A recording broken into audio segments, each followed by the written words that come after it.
Hello, my dear class 10th students. So, I विवेक वर्मा आपका account गुरु जी। आज हम लोग एक चैप्टर डिस्कस करेंगे जिस चैप्टर का नाम है capital and revenue expenditure and incomes. Class 10th के कमर्शियल स्टडीज़ का एक काफ़ी अच्छा चैप्टर है ये, और पिछले कई साल से इस चैप्टर से काफ़ी क्वेश्चन पूछे जा रहे हैं और आगे भी पूछे जाएंगे।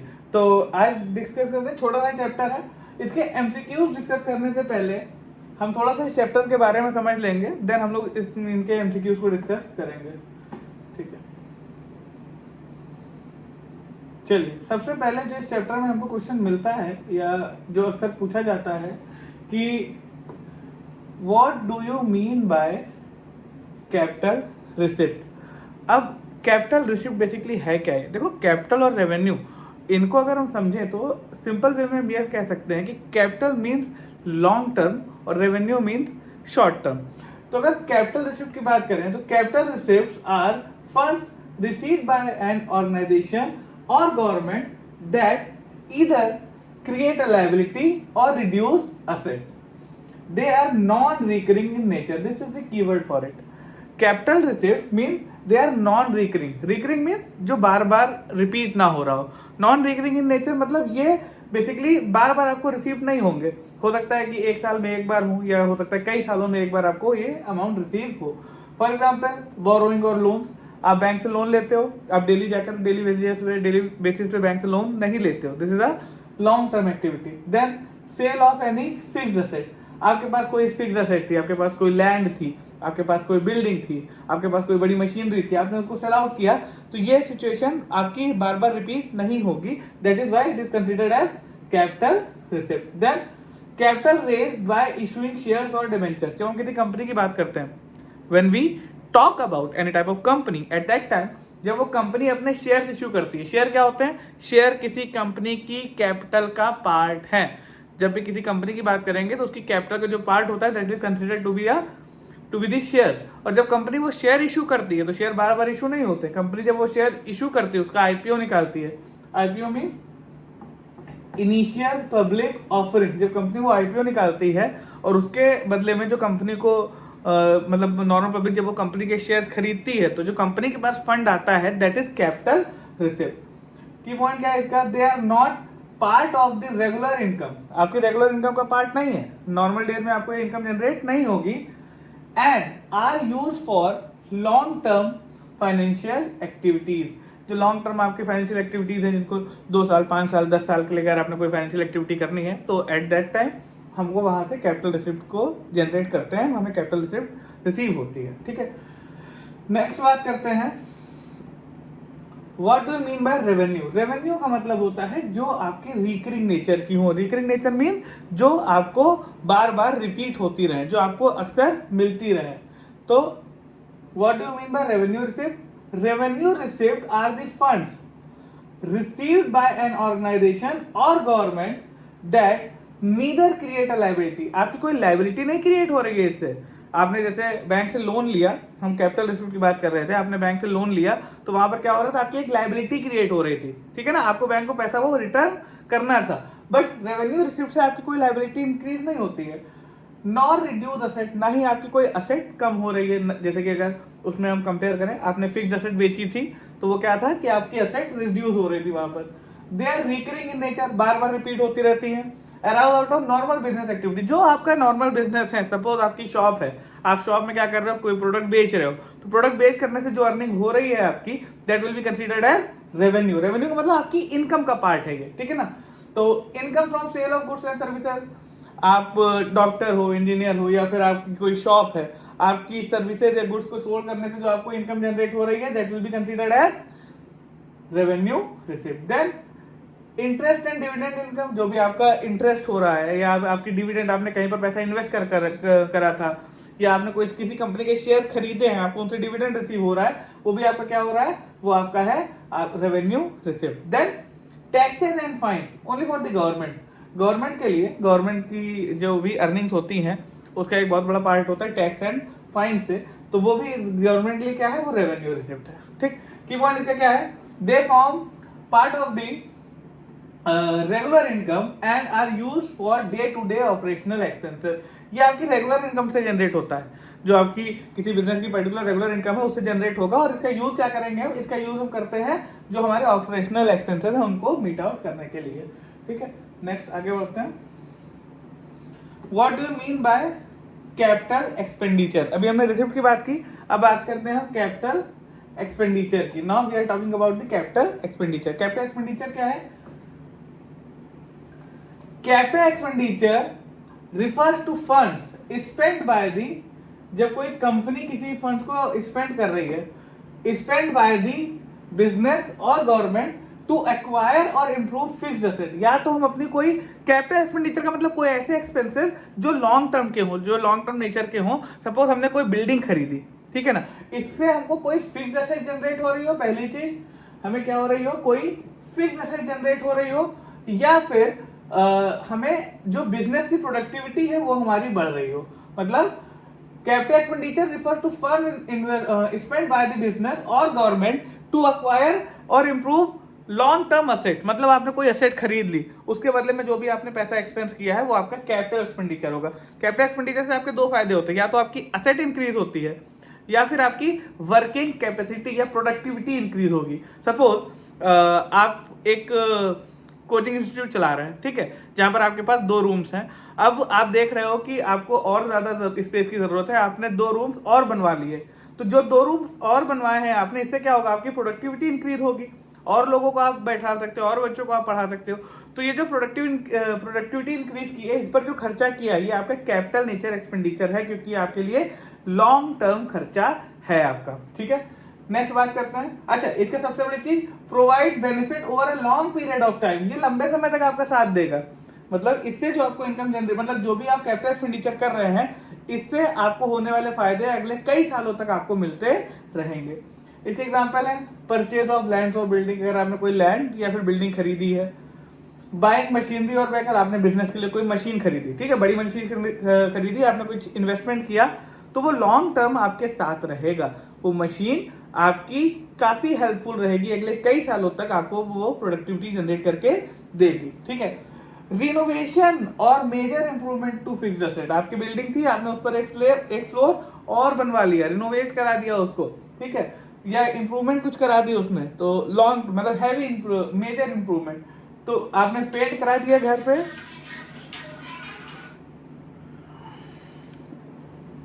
हाँ, तो वही बात कर रहे थे हम लोग कि मेजर इंप्रूवमेंट कोई आपने कराया है, ठीक है, तो वो सब कंसीडर किया जाएगा कैपिटल एक्सपेंडिचर में। की पॉइंट क्या है, capital expenditure is made to acquire और इनहेंस। या तो आप असेट को एक्वायर कर रहे हो या फिर असेट को इनहेंस कर रहे हो, बढ़ा रहे हो। That will be used over सर्वल year. अगले कई सालों तक वो आपके काम में आएगी। ठीक है, इसको अगले कई सालों तक हम यूज करेंगे। तो ये फायदे होते हैं कैपिटल एक्सपेंडिचर के। ठीक है, नेक्स्ट आगे बढ़ते हैं। Revenue expenditure. देखो, जैसे कैपिटल एक्सपेंडिचर आपका लॉन्ग टर्म था, नॉन रिकरिंग इन नेचर था, same goes with the revenue expenditure. Revenue expenditure में जस्ट उसका vice versa, opposite. Revenue expenditure refers to the expenses incurred in the day to day running of the business. जब हम किसी business को चला रहे हैं, कोई भी बिजनेस हम वर्क कर रहे हैं, तो उसमें क्या होगा, डेली डे टू डे कुछ ना कुछ खर्चे होते रहते हैं। ठीक है ना, आपने कोई शॉप खोली, डेली बेसिस पर, मतलब मंथली आप दे रहे हो या डेली दे रहे हो, आप सैलरी बांट रहे हो लोगों को, रेंट दे रहे हो मंथली, इलेक्ट्रिसिटी बिल दे रहे हो, या ये जो खर्चे हैं ये आपके बिजनेस को रन करने के लिए जरूरी है ना। ठीक है ना, तो उन खर्चों को हम क्या कहते हैं, रेवेन्यू एक्सपेंडिचर कहते हैं। ठीक है, अच्छा, अब these expenses are short term, छोटे समय के लिए होते हैं। आपने रेंट दिया तो 1 महीने का हुआ, 2 महीने का हुआ, 3 महीने को, आपको हर महीने उसको पे करना है। इलेक्ट्रिसिटी एक्सपेंस है, आपने एक बार पैसा एक्सपेंस किया, मतलब इलेक्ट्रिसिटी बिल को पे किया, तो क्या वो जिंदगी भर के लिए पे हो गया? नहीं ना। एक सेकंड वेट।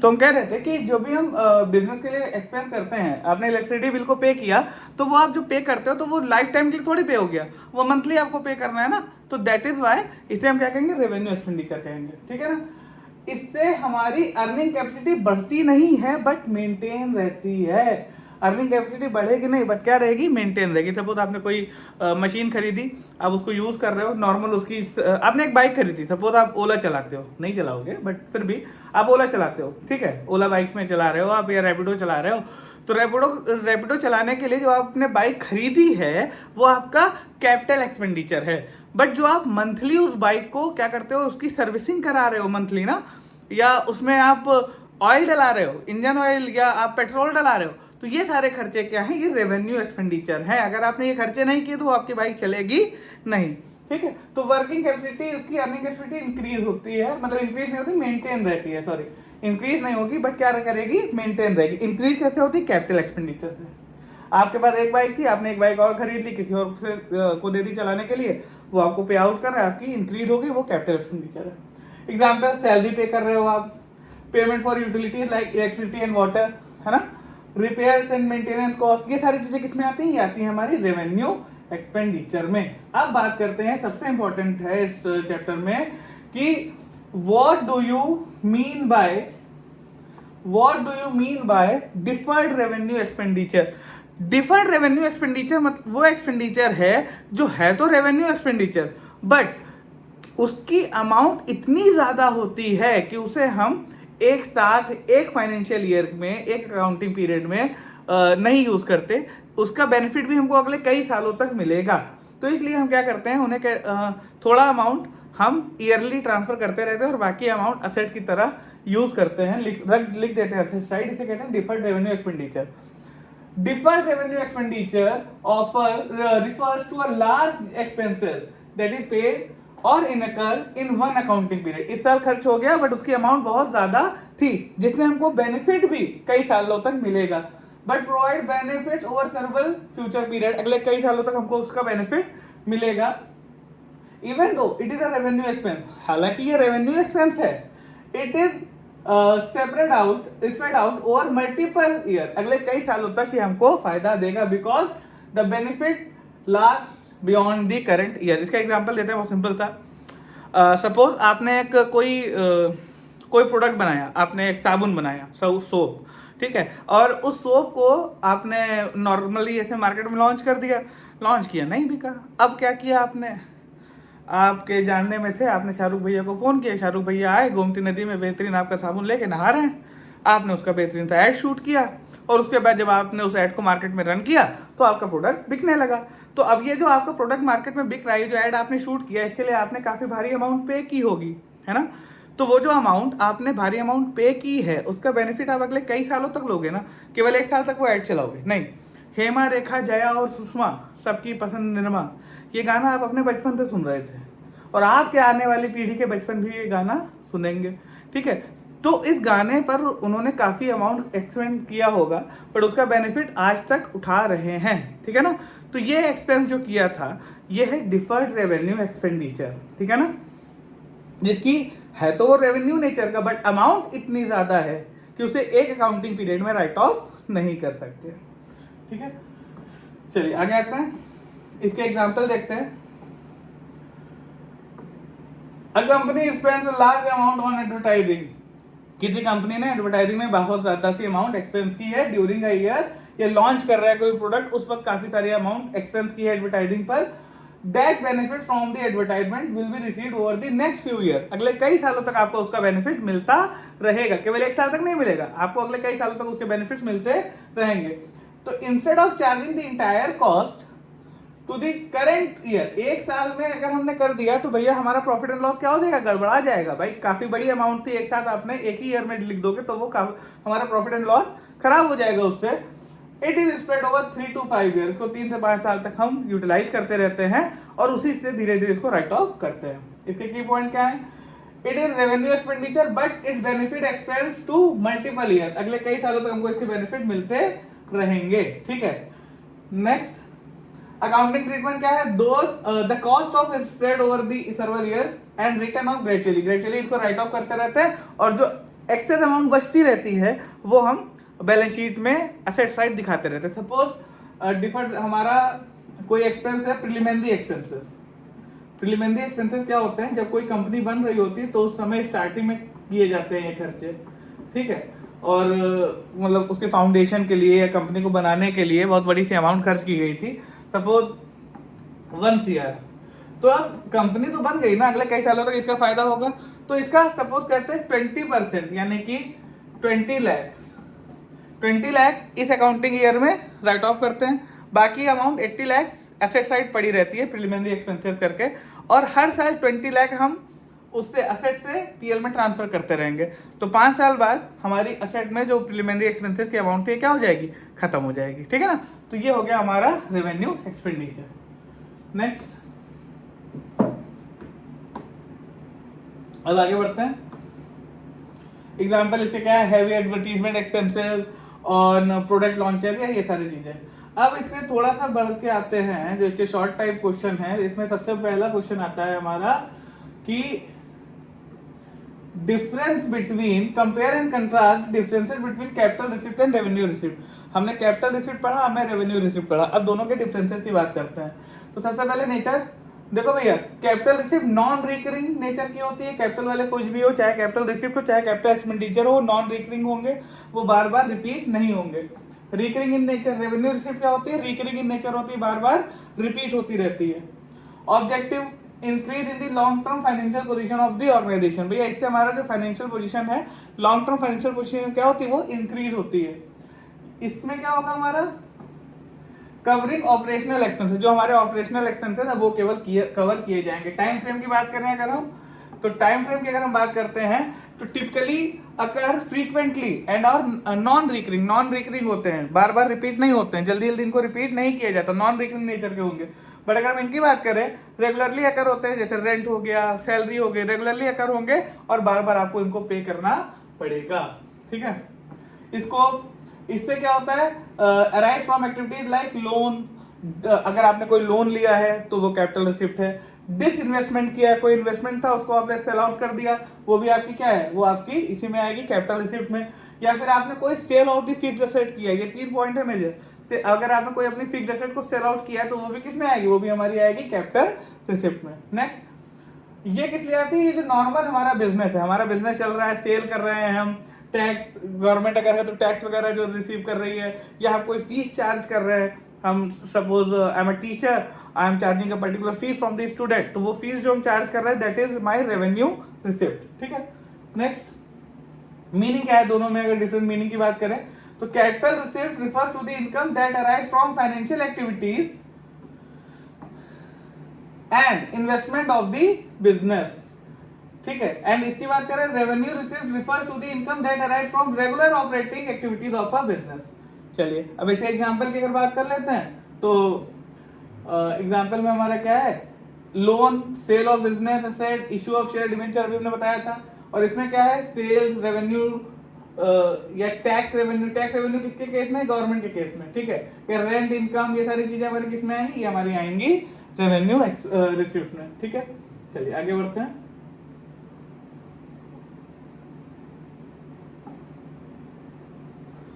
अब बात करते हैं हम कैपिटल एक्सपेंडिचर और रेवेन्यू एक्सपेंडिचर की। ठीक है, कैपिटल एक्सपेंडिचर और रेवेन्यू एक्सपेंडिचर की। चलिए सबसे पहले बात करते हैं इसके भी नेचर की। नेचर क्या है इसका, नॉन रिकरिंग इन नेचर, ये सेम है, ये नॉन रिकरिंग और ये हमारा क्या है, रिकरिंग इन नेचर। पहला पॉइंट क्लियर हो गया। दूसरा क्या है, पर्पस, ये किस लिए होते हैं, ये हमारा होता है इनकम टू एक्वायर और इनहेंस फिक्स्ड एसेट। या तो हम फिक्स्ड एसेट को एक्वायर कर रहे हैं या फिक्स्ड एसेट को इनहेंस कर रहे हैं, बढ़ा रहे हैं, उसके लिए होता है ये। और इसका जो बेनिफिट होगा अगले कई सालों तक हमको मिलता रहेगा। लेकिन अगर हम बात करें रेवेन्यू एक्सपेंडिचर की, when we are talking about the revenue expenditure, तो इसमें क्या होगा, हमारा डे टू डे जो फंक्शनिंग है बिजनेस की या शॉर्ट टर्म बेनिफिट्स हैं वो कवर होंगे। ठीक है, इफेक्ट ऑन असेट, देखो इससे कैपिटल एक्सपेंडिचर से हमारी असेट इंक्रीज होगी। भाई कोई नई असेट खरीदेंगे वो हमारा कैपिटल एक्सपेंडिचर है। कैपिटल एक्सपेंडिचर से क्या होगी, असेट इंक्रीज होगी और अर्निंग कैपेसिटी ऑफ बिजनेस भी ऐड होगी, बढ़ेगी। लेकिन इससे क्या होता है, मेंटेन रहेगी। अगर हम रेवेन्यू एक्सपेंडिचर नहीं करेंगे तो हमारी जो वर्किंग कैपेसिटी है वो गिरती जाएगी। ठीक है ना, वो हमारी वर्किंग कैपेसिटी क्या होगी, गिरती जाएगी, इनहैंस नहीं होगी, बट मेंटेन रहेगी अगर हम इसको खर्च करते हैं। ठीक है, जैसे हमने बाइक का बताया था, हमने अगर कोई बाइक ली है, बाइक से हम कोई बिजनेस कर रहे हैं, सपोज डिलीवरी का काम कर रहे हैं, तो अगर हम बाइक की नॉर्मल सर्विसिंग नहीं कराएंगे तो हमारी प्रोडक्टिविटी क्या होगी, गिरती जाएगी, एवरेज कम हो जाएगा या ठीक से वर्क नहीं हो पाएगा, ठीक है ना। फिर ड्यूरेशन, ये लॉन्ग टर्म के लिए होता है, कैपिटल चाहे रेवेन्यू हो, चाहे कैपिटल रिसिप्ट हो, चाहे कैपिटल एक्सपेंडिचर हो, ये क्या होगा, लॉन्ग टर्म के लिए होगा। और अगर हम रेवेन्यू की बात करें तो रेवेन्यू शॉर्ट टर्म के लिए होता है, usually with in a current financial year, एक पर्टिकुलर फाइनेंशियल ईयर के लिए ये रेवेन्यू एक्सपेंसेस होते हैं, ठीक है। अब अमाउंट इन्वॉल्व की बात करते हैं। The amount involve in capital expenditure is relatively high, capital expenditure की अमाउंट क्या होती है, बहुत ज्यादा होती है रेवेन्यू के कंपैरिजन में। आपने कोई असेट खरीदी है तो उसकी कॉस्ट ज्यादा होगी, सेकेंड हैंड असेट खरीदी है तो वो भी क्या है, कैपिटल एक्सपेंडिचर है, ठीक है ना। आपने क्या किया, कोई भी सेकेंड हैंड असेट खरीदी, उसकी कॉस्ट क्या होगी, ज्यादा होगी। अगर आपने उसकी सर्विसिंग कराई तो वो कॉस्ट क्या होगी, कम होगी, ठीक है। The amount involve in revenue expenditure is relatively smaller, हमने बताया कि जो रेवेन्यू एक्सपेंडिचर है, आपने किसी को सैलरी पे की, ये उससे कम होगी कि आपने कोई बिल्डिंग परचेज की, ठीक है ना। तो दोनों में डिफरेंस रहता है, कैपिटल एक्सपेंडिचर हमारे हायर साइड होते हैं और रेवेन्यू एक्सपेंडिचर थोड़े से उससे लोअर साइड में रहते हैं। एग्जाम्पल हमने बता चुके हैं, परचेज ऑफ मशीन, बिल्डिंग, ठीक है, आपको कोई असेट खरीद रहे हो, इसमें हम बात करते हैं सैलरी, रेंट, रिपेयर, ये हो गया हमारा रेवेन्यू। चलिए अब हम बात करते हैं कुछ, हमने बात की थी कि अभी हम लोग कुछ एमसीक्यूज डिस्कस करेंगे, चलिए ठीक है, अब उन एमसीक्यूज को डिस्कस कर लेते हैं। चलिए सबसे पहले capital receipt are, capital receipt recurring होती है, नहीं, हमने बताया नॉन रिकरिंग इन नेचर है, नॉन रिकरिंग इन नेचर होती है, ठीक है, ये पॉइंट तो सही लग रहा है, आगे भी पढ़ लेते हैं। रेगुलर इनकम होती है, भाई कैपिटल रिसिप्ट रेगुलर कैसे होंगी, कैपिटल कुछ भी होगा वो रिकरिंग नहीं है, रिकरिंग नहीं है तो रेगुलर नहीं है, इसका मतलब इसका always earn through business operation. भैया बिजनेस ऑपरेशन से अर्न होगा तो वो तो रेवेन्यू हो गया ना, कैपिटल हमारे बिजनेस ऑपरेशन से अर्न नहीं होती है, तो इसका मतलब आंसर क्या था, ये answer B, non recurring in nature, ये हमारा पॉइंट सही है। नेक्स्ट देख लेते हैं, नेक्स्ट क्या कह रहा है, which of the following is an example of revenue receipt, revenue receipt का एग्जाम्पल क्या है, मतलब जो रिकरिंग नेचर का हो। मशीन बेच रहे हो, मशीन रोज बेचोगे, नहीं भैया, मशीन बेचने का अगर बिजनेस होगा तो आप रेगुलर मशीन बेच रहे हो, बट अगर आपने अपने फैक्ट्री से कोई पुरानी मशीन बेची है तो वो रेगुलर नहीं बेचोगे ना, तो ये गलत हो गया, कैपिटल हो गया। Income from the sale of good, भैया गुड्स हम बेच रहे हैं, उससे जो इनकम जनरेट हो रही है ये हमारी रेवेन्यू नेचर की है, क्यों, क्योंकि हम बार बार गुड्स बेचते रहते हैं, यानी कि ये हमारा income from sale of goods क्या है, रेवेन्यू, ठीक है ना, answer B. Then capital receipt से क्या बढ़ता है हमारा, कैपिटल रिसिप्ट मतलब इनकम रिसीव हो रही है तो हमारी लायबिलिटी और असेट रिड्यूस, भैया लायबिलिटी तो असेट तो रिड्यूस हो सकती है बट लायबिलिटी तो इंक्रीज होगी, यानी कि ये पॉइंट तो, अब देखो बात समझो, यहाँ पर इस पॉइंट को क्लियर कर लेते हैं, एक सेकेंड। कैपिटल रिसिप्ट यानी कि हमको कोई पैसा, हमने कोई बैंक से लोन लिया तो ये हमारी लायबिलिटी है, ठीक है, अलायबिलिटी। और रिड्यूस असेट, या हमने कोई असेट, कोई मशीन बेच दी, असेट कम हो गई, तो यानी कि point number A is correct. Recurring होगा नहीं, ठीक है ना, रिकरिंग होगा नहीं। नॉन इम्पैक्ट ऑन, भैया इम्पैक्ट तो पड़ता है, ठीक है, चलो आगे बढ़ते हैं। Fourth point, revenue receipt are usually, revenue receipt हमारी नॉन रिकरिंग होती हैं, भैया देखो रेवेन्यू रिसिप्ट तो रिकरिंग होंगी, बार बार रिसीव होगी हमको, ठीक है। रिलेटेड टू लॉन्ग टर्म भी नहीं होती, शॉर्ट टर्म होंगी। रेगुलर एंड रिकरिंग, भैया regular and recurring, point is correct. Next बात करते हैं आगे, रेड मार्कर सही चलता है, हाँ आगे। Capital expenditure refers, capital expenditure में क्या होता है, expenses for day to day expenses, day to day तो रेवेन्यू हो गया। Expenditure that provide long term benefit, हाँ बेटा लॉन्ग टर्म बेनिफिट हमको मिलता है कैपिटल एक्सपेंडिचर से, आगे पढ़ लेते हैं। शॉर्ट टर्म नहीं होता है, ये लॉन्ग टर्म होता है। Income received by the business, नहीं ये भी रेवेन्यू है, यानी कि कैपिटल एक्सपेंडिचर क्या है, expenditure that provide long term benefit. Next आगे बढ़ते हैं। Which of the following is an example of revenue expenditure, revenue expenditure का एग्जाम्पल क्या है, परचेज ऑफ मशीन, पहली चीज तो एक्सपेंडिचर है ये, बट कैपिटल नेचर का है क्योंकि मशीन परचेज कर रहे हैं, ये हमारा लॉन्ग टर्म का है। परचेज ऑफ रॉ मटेरियल, बेटा रॉ मटेरियल यानी कि हम जो प्रोडक्ट, कोई बिजनेस कर रहे हैं तो कोई प्रोडक्ट अगर बना रहे हैं उसके लिए जो रॉ मटेरियल खरीद रहे हैं, आपकी गन्ने की जूस की दुकान थी, तो आप जो उसके लिए गन्ने खरीद रहे हो that is your raw material. Raw material हम बार बार खरीदते रहेंगे, हमारे बिजनेस ऑपरेशन के लिए है वो, इट मीन्स ये पॉइंट सही होगा। Next, revenue expenditure is non recurring, नहीं बेटा रिकरिंग होता है रेवेन्यू। लॉन्ग टर्म का होता है, नहीं शॉर्ट टर्म का होता है। Recurring and incurred for daily operation, यही पॉइंट सही है, ठीक है। Use for acquiring of fixed asset, fixed asset अगर हम खरीद रहे हैं, अगर हम फिक्स्ड एसेट खरीद रहे हैं तो वो क्या है, वो कैपिटल नेचर का, यानी कि ये पॉइंट भी गलत है। आगे बढ़ते हैं।